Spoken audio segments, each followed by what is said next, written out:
ये है यमुना नगर। यमुना नगर में एक छोटा सा गांव था। उस गांव में कन्हैया लाल अपनी दीदी और एक बेटे के साथ रहते थे। आज वो बहुत जल्दीबाजी में थे। गोदावरी, मेरा खाना आज बांध दो। आज मैं खाने नहीं आऊंगा क्योंकि आज गोदाम में बहुत काम है। इतनी जल्दी गोदाम पर जाना है? अभी तो खाना बना ही नहीं है। अच्छा, मैं महेश के हाथ से आपका खाना दोपहर से पहले भिजवा दूंगी। नहीं नहीं, उसको परेशान मत करो, उसको पढ़ाई करने दो। कन्हैया लाल और उसकी पत्नी का एक ही सपना था कि उसका बेटा पढ़ लिख कर एक बहुत बड़ा ऑफिसर बने। कन्हैया लाल पेशे से तो किसान था, उसके पास जमीन तो बहुत थी, लेकिन सारी जमीन बंजर होने के कारण उसको गोदाम में मजदूरी करनी पड़ती थी। कन्हैया लाल दिन रात मेहनत करता था और यही सोचता था कि मेरे बेटे के जीवन में ये गरीबी न आए और वो एक बड़ा आदमी बने। देखते ही देखते समय बीत गया। आज महेश का 12वीं कक्षा का रिजल्ट आने वाला था। कन्हैया लाल और उसकी पत्नी दोनों बैठे थे और यही सोच रहे थे कि बेटा कब तक आएगा और रिजल्ट क्या आया है उसका। तभी महेश वहाँ आता है। पापा, आज हम लोगों के लिए बहुत खुशी की बात है। मैं अपने क्लास में प्रथम श्रेणी से पास हुआ हूँ। यह सुनते ही कन्हैया लाल और उसकी पत्नी बहुत खुश होते हैं। कन्हैया लाल अपने बेटे से कहता है, बेटा, अब नौकरी के लिए कोशिश करो। अगर तुम्हारी कोई अच्छी नौकरी मिल जाए तो हमारा भी दुख दूर हो जाए। एक दिन महेश आकर अपनी मम्मी पापा से बोलता है, माँ, आप दोनों का दुख दूर हो गया। मेरी नौकरी लग गई। बिजली विभाग में सरकारी नौकरी है। क्वार्टर भी मिला है। हमें 3 दिन के बाद चलना है वहाँ। मम्मी।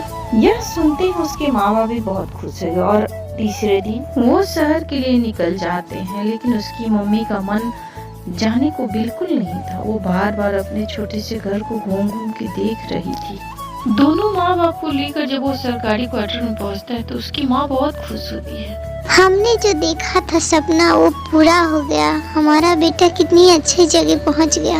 इसके बाद कन्हैया लाल, हाँ गोदावरी, अब बस एक ही काम बचा है कि अच्छी सी लड़की देखकर अपने बेटे की शादी कर दे। ऐसे ही धीरे धीरे 2-4 महीने बीत गए। माँ बाप भी बहुत खुश थे। एक दिन अचानक ही महेश एक औरत को लेकर घर में आता है और पापा, ये है सरिता, मेरे साथ कॉलेज में पढ़ा करती थी। आज हम दोनों ने कोर्ट मैरिज कर लिया।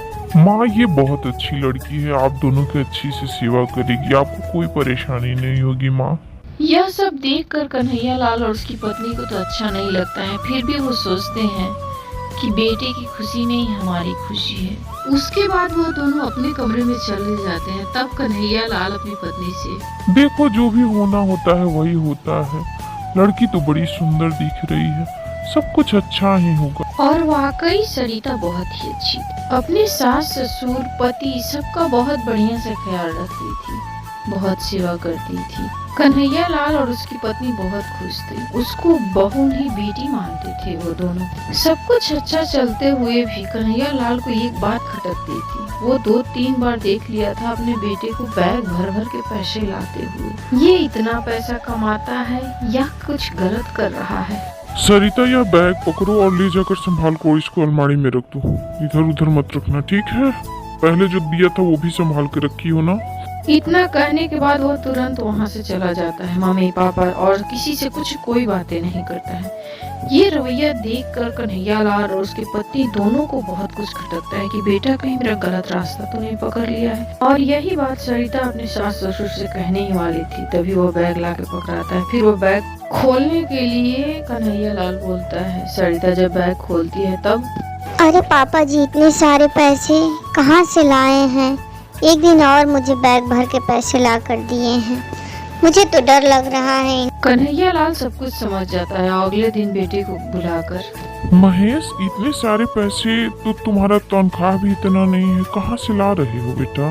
बेटा, कोई गलत काम तो तुम नहीं कर रहे हो? इतना सुनते ही महेश बोलता है, अरे पापा, आप नहीं समझेंगे। कहाँ से ला रहा हूँ? मैं कोई चोरी करके ला रहा हूँ? मुझे जो कमीशन मिलता है वही मैं लाता हूँ। और आप लोग इसके चक्कर में ज्यादा मत रहिए। आराम से खाइए और चैन से जी रहे हैं, मुझे भी चैन से रहने दीजिए। उसकी बातें सुनकर मम्मी उसको समझाने की कोशिश करती है और कहती है, बेटा, अगर हम ईमानदारी बरतते हैं ना तो गरीबी में भी हमें सुकून मिलती है। इतनी सी बात सुनते ही महेश आग बबूला हो जाता है। आप दोनों कान खोलकर सुन लीजिए। अब गरीबी से मुझे नफरत है। अगर आप लोगों को उस गरीबी में ही जीना है कि एक एक रोटी के लिए हम तरसते थे तो आप लोग गांव चले जाइए, और मुझे समझाइए मत कि मैं हराम के पैसे ला रहा हूँ या मेहनत के। ठीक है, मुझे आप लोगों से कोई शिकायत नहीं। आपको यहाँ रहना है तो रहिए, और नहीं तो खुशी खुशी यहाँ से गाँव चले जाइए, मुझे कोई प्रॉब्लम नहीं। उसके बाद वो पैर पटकते हुए कमरे से बाहर चला जाता। उसकी माँ समझाने की बहुत कोशिश करती है, लेकिन वो अपनी मम्मी की बात बिना सुने ही रूम से निकल जाता है। सरिता उसके पीछे पीछे आती है और उसको समझाने की कोशिश करती है। महेश, आप गलत कर रहे हैं। अपने बूढ़े माँ बाप का सहारा बनने के बजाय उनको घर से जाने को कह रहे हैं। वो कितनी गरीबी में आपको पढ़ाए लिखाए यहाँ तक पहुँचाए, और उनकी बात मानने के बजाय आप उन पे गुस्सा कर रहे हैं। ए, तू भी चुप हो जा, ज्यादा भाषण मत दे मुझे। और ज्यादा तुम्हें प्रॉब्लम है ना तो उन्हीं लोगों के साथ चली जा, चैन से रहने दो मुझे। तुम लोग जाओ यहाँ से सब के सब। ये सारी बातें महेश की माँ सुन लेती है और अगले दिन दोनों निकल जाते हैं जाने के लिए। बेटी, तुम मेरे साथ कहाँ जाओगी? तुम इसी के साथ रहो। पति ही पत्नी के लिए सब कुछ होता है, और शायद तुम चाहो तो उसको सही रास्ते पे ला सकती हो। उसके बाद कन्हैया लाल और उसकी पत्नी दोनों पहुंच जाते हैं गांव। भले खाने को नहीं है, लेकिन घर में आने के बाद सुकून है, ऐसा कहते हैं कन्हैया लाल।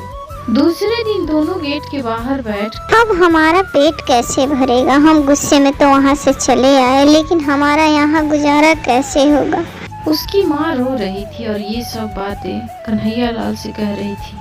तभी वहाँ दो लोग आते हैं। एक तो भोला था गांव का, दूसरे को ये नहीं पहचानते थे। फिर वो बोल रहे थे, मैं शहर का एक व्यापारी हूँ। भोला मुझे बताया है गांव के बाहर जो वो बंजर जमीन पड़ा है वो आप ही का है। मैं वो जमीन खरीदना चाहता हूँ, मुझे फैक्ट्री खोलनी है वहाँ। भोलेनाथ की कृपा से कन्हैया लाल के सारे दुख दूर हो जाते हैं और उस जमीन के बदले कन्हैया लाल को वह एक बड़ा सा घर और 5 लाख रुपए भी देता है सेठ। अब तो कन्हैया लाल बहुत ही आराम से उस घर में रहने लगते हैं, लेकिन बेटे के लिए तड़पते हैं दोनों। इधर महेश के यहाँ अचानक 2 पुलिसकर्मी आते हैं और कहते हैं, आपके नाम का वारंट है मेरे पास, मैं आपको गिरफ्तार करने आया हूँ। यह सुनते ही महेश, कैसा वारंट और कैसी गिरफ्तारी? मैंने कौन सा गुनाह किया है जो आप लोग गिरफ्तार करने आए हैं? देखिए, आपके गुनाहों का पर्दाफाश हो चुका है। आप रिश्वत ले रहे थे, वो सारा सीसीटीवी कैमरा में कैद हो चुका है, और आपको नौकरी से भी निकाल दिया गया है। आपको 10 लाख रुपए जुर्माना देना है, और नहीं तो जेल चढ़ना है। 1 सप्ताह का टाइम है आपके पास। अब तो महेश रोड पे आ चुका था। अब उसकी बीवी उससे, आपके मन में पैसे की जो लालच जगी थी, उसकी वजह से देखिए क्या हालत हो गया। माँ बाप को भी आपने इज्जत नहीं दिया, घर से निकाल दिया। हाँ सरिता, मुझे अब एहसास हो रहा कि मैंने कितनी बड़ी गलती की। मेरे माँ बाप बहुत कष्ट से मुझे पाले थे, पढ़ाए लिखाए थे, मैंने उनका भी अपमान किया। पैसे की लालच मेरे सर पे चढ़ गई थी। आज मैं रोड पे आ गया, अब मैं उनके पास भी नहीं जा सकता हूँ। पता नहीं किस हालत में होंगे वो लोग। हमारे पास कुछ नहीं बचा, बैंक अकाउंट भी बंद हो गया, क्या करूँ मैं? उसी दिन उनको सरकारी क्वार्टर से निकाल दिया जाता है। अब वो क्या करते, एक मंदिर के सामने बैठे, देखिए हमारे पास न पैसा है, कुछ भी नहीं रहा है। अब हम कहाँ भटकेंगे? किसी तरह जुगाड़ करके गांव चलिए। माँ बाप है ना कोई रास्ता निकालेंगे, नहीं तो आपको जेल तो जाना ही पड़ेगा। इधर कन्हैया लाल से उसकी पत्नी, देखिए न, पता नहीं 2 दिन से बहुत मन घबरा रहा है, नींद भी नहीं आ रहा है। पता नहीं मेरा बेटा किस तरह होगा, किस हालत में होगा। एक बार उसके पास फोन करिए ना। अभी वो बोल ही रही थी तभी पीछे से, पापा माँ, आप दोनों मुझे माफ कर दो।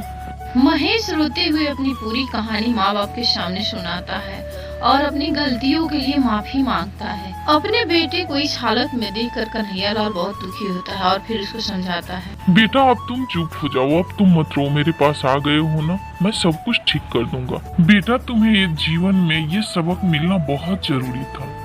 तुमको पता नहीं था बेटा, ईमानदारी क्या चीज होती है। ईमानदारी बहुत बड़ी दौलत होती है इंसान के जीवन में। इधर गोदावरी, बहू, मुझे पूरा विश्वास था कि तुम मेरे बेटे के साथ हो। मेरे बेटे के साथ कुछ भी बुरा नहीं होगा। तुम साक्षात लक्ष्मी हो।